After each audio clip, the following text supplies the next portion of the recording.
Hi everyone, welcome back to Arise Raiders. आखिर कुरुक्षेत्र के युद्ध में श्री कृष्ण ने अर्जुन को क्या बताया जिससे कि अर्जुन पूरा डटकर युद्ध करते रहे और आखिरकार जीत गए।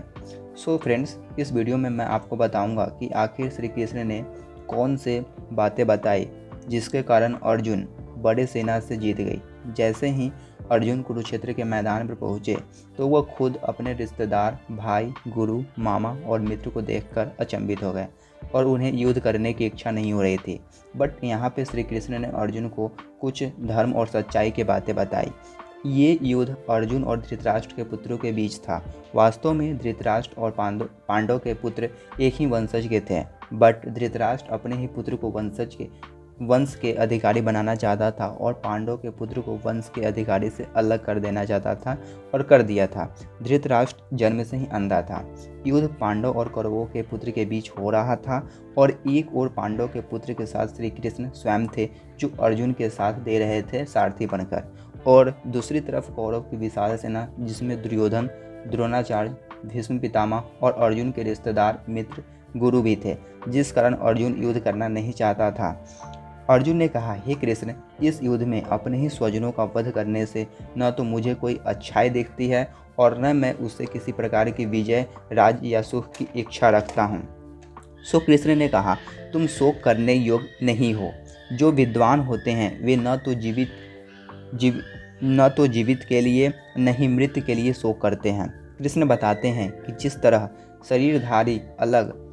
शरीरधारी आत्मा इस वर्तमान शरीर में बाल्यावस्था से तरुणावस्था और फिर वृद्धावस्था में निरंतर अग्रसर होता रहता है, ठीक उसी तरह मृत्यु होने पर आत्मा दूसरे शरीर में चला जाता है।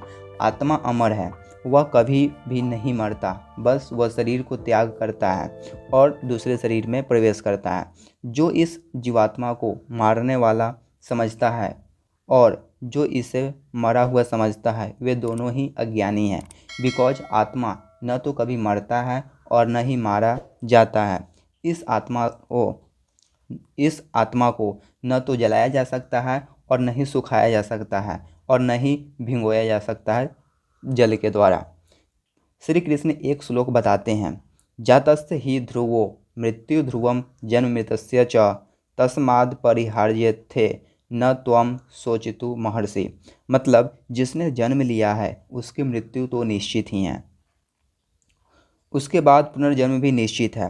अतः मनुष्य को हमेशा अपने कर्तव्य का पालन करते रहनी चाहिए।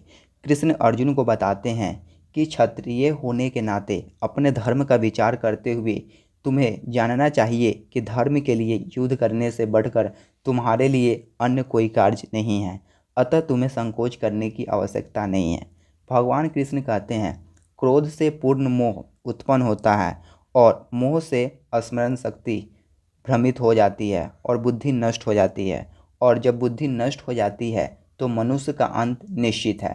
अतः कुरुक्षेत्र की बातें यहीं पे एंड होती है।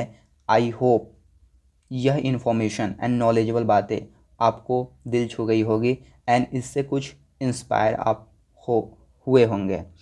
एंड एनीवेज दोस्तों, अगर आप इस वीडियो में नए हो तो अभी तक चैनल को सब्सक्राइब नहीं किया है तो जल्दी से अराइज रेडर्स को सब्सक्राइब कर दे और इस वीडियो को अपने फ्रेंड्स एंड फैमिली के साथ शेयर करें और कमेंट बॉक्स में ज़रूर कमेंट करें कि नेक्स्ट वीडियो किस बुक समरी पे आप चाहते हैं। सो उस बुक समरी पे मैं ट्राई करूँगा, बहुत ही कोशिश करूँगा लाने का। Thanks for watching, see you soon, जय हिंद।